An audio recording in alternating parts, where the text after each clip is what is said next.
Assalamualaikum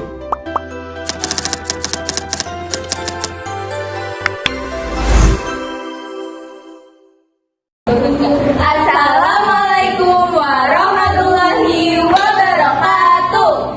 Yang terhormat kepada Dewan Juri dan Panitia serta teman-teman yang ada di sini.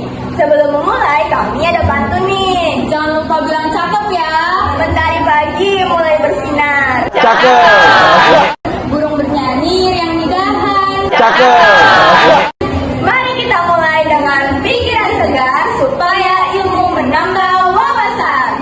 Perkenalkan, nama saya Alivia Zahira Putri dan saya Eldaura.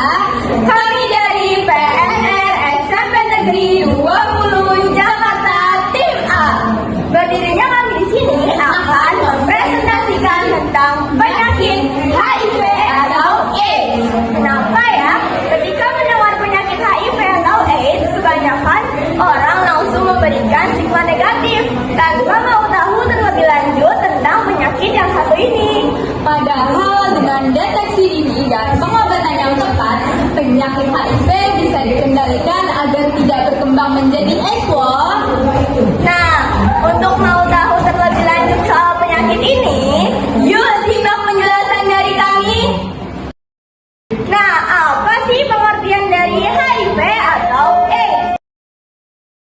Jadi, HIV singkatan dari Human Immunodeficiency Virus adalah virus yang menyerang sel darah putih di dalam sistem kekebalan tubuh manusia. Jika sel-sel tersebut rusak dan jumlahnya berkurang, daya tahan tubuh akan melemah dan penderitanya mudah terkena infeksi dan penyakit yang lain-lainnya. Jika tidak ditangani dengan tepat, HIV dapat berkembang menjadi AIDS. AIDS atau Acquired Immunodeficiency Syndrome adalah tahap akhir dari infeksi penyakit HIV, di mana sistem kekebalan tubuh telah rusak parah sehingga tidak lagi mampu melawan infeksi atau penyakit tertentu. Nah, di tahun ini, tahun 2025 diperkirakan ada 564.000 orang dengan HIV atau ODHIV di Indonesia. Dari jumlah tersebut, sekitar 63% atau sekitar 356.638 orang telah terdeteksi dengan mengetahui status HIV mereka. Dan sekitar 37% ODHIV belum terdeteksi atau belum mengetahui status HIV mereka. Kalian mau tahu nggak jenis-jenis HIV?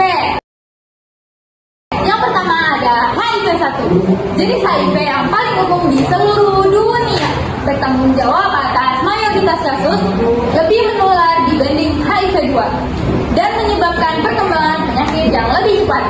Nah, HIV-2 pengertiannya apa sih, Kak? Jadi HIV-2 ini lebih banyak ditemukan di wilayah Afrika Barat. Penyebarannya lebih lambat dibandingkan HIV-1 sehingga resiko penularannya jauh lebih rendah. Lalu ada apa aja sih, Kak, gejala-gejalanya? Gejalanya dibagi menjadi dua, yaitu gejala tahap awal. Gejala HIV dimulai pada tahap awal, yaitu HIV akut. Beberapa orang yang terkena infeksi virus HIV mengalami penyakit yang mirip seperti flu dalam 2-4 minggu setelah virus memasuki tubuh.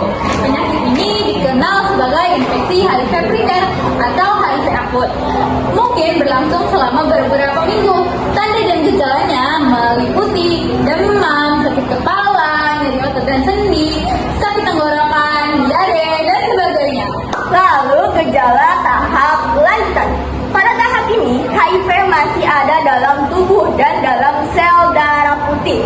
Saat virus terus berkembang biak dan menghancurkan sel-sel kekebalan tubuh, penyakit berkembang menjadi HIV simptomatik, ditandai dengan gejala kronis seperti demam, pembengkakan kelenjar getah bening, dan penurunan berat badan.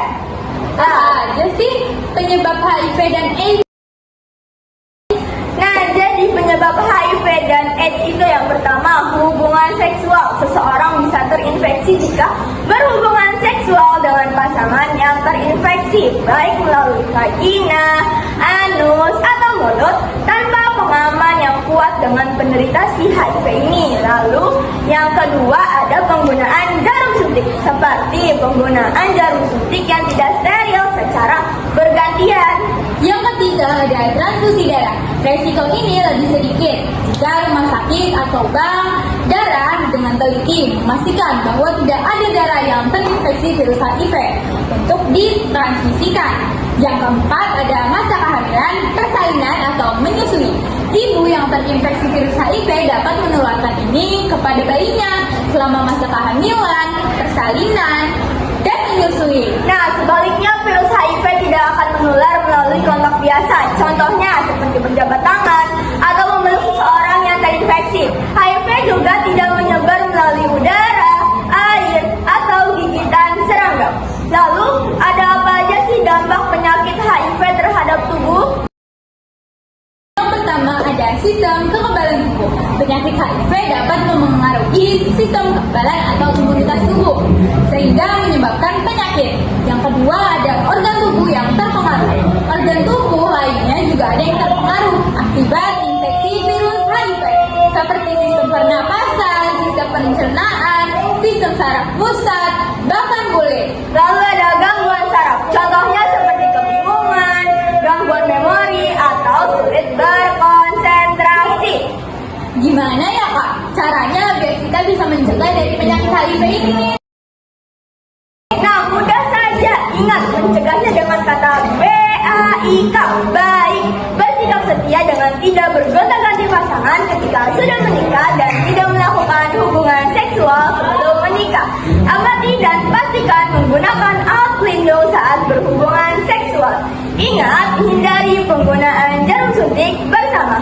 Kunjungi layanan kesehatan untuk tes kesehatan secara rutin, menjaga pola hidup sehat dengan rajin mencuci tangan, menjaga kebugaran tubuh melalui olahraga teratur, mengonsumsi makanan sehat, dan istirahat yang cukup.